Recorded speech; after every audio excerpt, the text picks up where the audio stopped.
या रिपोर्ट नंतर एक महत्त्वाची बातमी आता समोर येते। मुंबई पाठोपाठ आता मीरा भाईंदरमध्येही मराठी माणसाची गळचेपी होत असल्याचा धक्कादायक प्रकार समोर आलाय। चहा आणि नाश्ता सेंटर चालवणाऱ्या एका मराठी महिलेला मराठी असल्यानं घर नाकारण्यात आलंय। याची माहिती मिळताच मंत्री प्रताप सरनाईक यांनी थेट पीडित महिलेच्या स्टॉलला भेट देत परिस्थितीचा आढावा घेतलाय। महाराष्ट्रात राहून मराठी माणसाचा सन्मान करावाच लागेल, अन्यथा शहरात एकही वीट रचू देणार नाही असा सज्जड दमही त्यांनी दिलाय।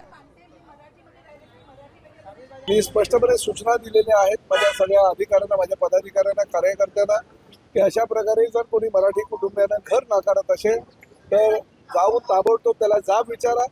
जर कोणी चुकीच्या पद्धतीने दादागिरी करत असेल, दंडुकेशाही करत असेल, गुंडगिरी करत असेल तर ह्या मीरा भाईंदर शहरामध्ये जो कोणी डेव्हलपर असेल आणि तो जर मराठी लोकांना पैसे देऊनही घर नाकारत असेल तर त्याची एकही वीट प्रताप सरनाईक रचू देणार नाही याची खबरदारी त्यांनी घ्यावी आणि नंतरच मराठी माणसाला घर नाकारो असं त्याने बोलावं।